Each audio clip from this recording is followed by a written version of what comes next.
Everyone says Amazon's too saturated, right? Millions of sellers, it's impossible to compete. But what if I told you that of all the people that sign up, over 90% of them never make it past 5 years, and nearly 70% of those people never even sell a single product? The truth is, Amazon is not oversaturated, it's just full of people who never really start. When it comes to new account creations every year, in the US alone, that's 300,000 new accounts are made. In the UK, it's close to roughly 70,000 new accounts created every year. Here's what most people don't realize though. In the US, almost 40% of people never make a sale. In the UK, that number jumps to almost 70% of people who never make the first sale. That means before we even start talking about competition, most people have fallen out of the race. And if we zoom out even further, the picture becomes even clearer. Only 8% of sellers are still active after 5 years in the US. In the UK, that number's roughly 7%. So when people say Amazon is too saturated, what they're actually talking about is just a lot of noise. The real competition, the real sellers who are active, scaling, and are actually profitable, they only make up 1 in 10 of the sellers who started in the last 5 years. If you're new to the channel, my name's Sean, and here at Seller Smart, we're on a mission to help people get that first sale, to get them ahead of 68% of people who never even start. Once you've gotten started, we can teach you the systems that allow you to remain one of those 1 in 10 sellers who makes it 5 years. You can click the link in the top of the description if you'd like to work with us one-on-one in our 7-figure mentorship. We should call this the 7%ers after this research, but I don't think people would get it. We have a free Discord community that now has over 1,000 sellers, and everyone in the team here at Seller Smart is working every single day to make Amazon more accessible to you to secure your future in a time where the job market is so insecure because of AI. Now,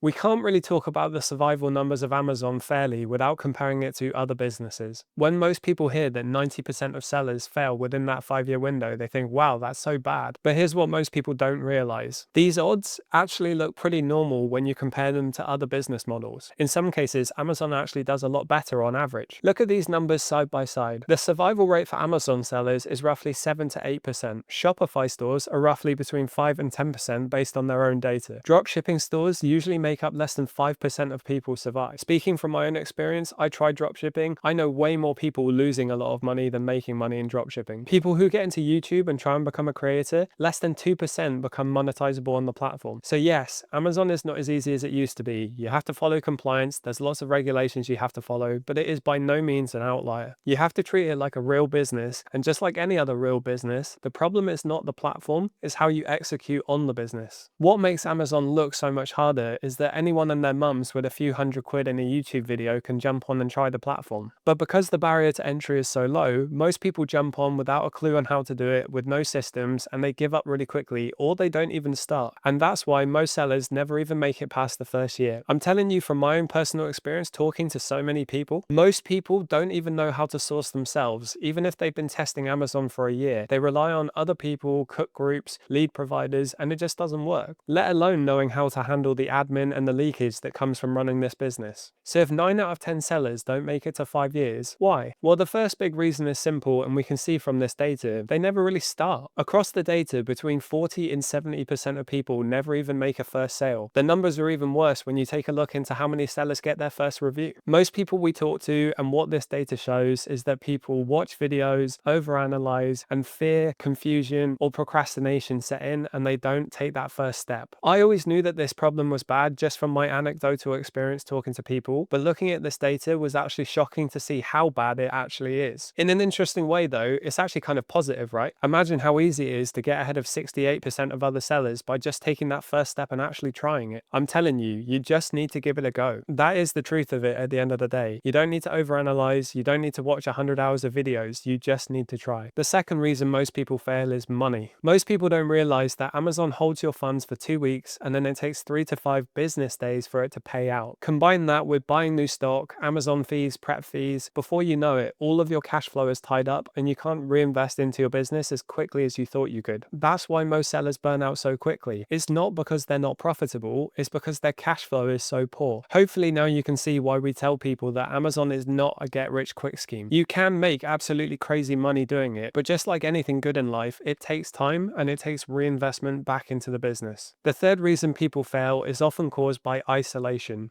Too many people go it alone, don't ask questions, don't ask for support, and they end up making so many mistakes that they could have avoided if they were part of a community or a mentorship program. When I first started Amazon, it took me from May until September before I actually started. Granted, I was traveling a lot at the time with my partner, experiencing freedom for the first time, and I was learning how the business model worked. But even I am guilty of over-analysis in the beginning. The interesting thing though, I actually started Amazon at the same time as one of my friends. He dove headfirst straight into selling, whereas I learned how to do the business model, what pitfalls to look out for, where people make mistakes, and I made a bit more of an educated decision. I did not procrastinate on it though, I can't stress that enough. Within the first 3 months, his sales had skyrocketed past mine. But here's the thing, at month number 3, he hadn't learned how to use the software and do product analysis correctly, and he had 3 IPs that almost tanked his account. Because I'd spent that time learning the business model and then applying what I'd learned and actually starting, I was able to far outperform him very quickly without any issues on my account. So I'm not saying to not do research, I'm just saying to take action once you've learned a little bit. We've also made a free course that you can download in the description below to help you avoid a lot of the pitfalls, especially in those first few months. Alright, so what can you actually do to overcome these odds? How do you go from the group of 90% of people who give up to the group of 8 who make an incredible business model out of selling on the platform long term? This is where the good news comes in, because it's not about luck. Firstly, you have to try it. I know I've already said this, but the data is clear. If you just start, you're already ahead of the game and you learn way more from trying rather than just theoretical knowledge. The next thing, you have to be consistent. If you are trying to get better day by day, a little bit at a time, your money in Amazon compounds, but so does your knowledge, your systems, your automations, and your understanding of how it works. Over time, you will need and develop those systems to help you operate this business efficiently and without making all the mistakes you make in the beginning. Really, this is why Amazon is a real business and not so much a side hustle. Real businesses are built with systems, automations, processes, and that's what you need to do here. That does not mean you can't do this when you work a 9 to 5 job. You absolutely can. You just need to take it seriously. Okay, so let's go through the list of what you can do to actually get ahead. Number 1, start fast. Don't wait for the perfect product to come along because it doesn't exist. The goal is not to make 10K right away. The goal is to make your first sale. Once you've gone through the actual process of sourcing a product, buying it, prepping it, shipping it, you will be ahead of 90% of people. Number 2 is to track every single pound, euro, and dollar you do. You can't grow what you don't measure. That's actually why I keep my tape measure in my bedroom. Track your cash flow weekly. You need to know how much money you have tied up in stock and when you're getting your disbursements back from Amazon. Not to mention the expenses in your business on a month-by-month basis. How much are you spending on software? That alone is going to separate you as a real seller in comparison to just a hobbyist. Number 3, automate the boring stuff. The people who last long in this game, they are not doing everything manually. They use systems, virtual assistants, and automations to handle everything from sourcing, admin, prep, you name it. You need to automate the things in your business that are repetitive and take up your time. Once you've done that, it frees up all the time in the world to focus on the growth of your business. Number 4, stay consistent for 2 years. If you can stay consistent for at least 2 years, even though it may seem slow, you are going to outperform 90% of other people. And number 5, never do it alone. The fastest way to succeed is to join a free community of other sellers who want to see you succeed just as much as they want to and will help each other out to navigate the problems that we all face. I'm going to plug it again, but we've got a free Discord community that you can join. Link is in the description. So if you can launch quickly, manage your cash flow, automate your operations, and surround yourself with other sellers who genuinely want to see you grow, you are going to be so much more likely to succeed than people who just give up and never even try. Okay, so I think I've proved it. Amazon is not overcrowded. It's just full of people who never start or give up very quickly. But if you are willing to learn, take action, evolve, and be consistent, you will succeed in this business model, especially if you join our free community. I'll be honest, we've been in build phase for a long time. We let the community go quiet, but I promise you we're in the growth phase now. We're going to put so much more effort into the growth, activity, and engagement in the community to make it an incredible platform for you guys. So stay tuned, get involved, and see what happens in this space. And if you want to experience exponential growth and fast track your results by working with us one-to-one in our 7-figure mentorship, click the link in the description and you can schedule a call right away. YouTube thinks you're going to like this video for some reason, and don't forget to hit the subscribe button there. Look at that sub count. That is shameful. How is my dad supposed to be proud of me with numbers like that? Come on people, get in the game. Alright guys, thank you for watching the video. We'll see you in the next one.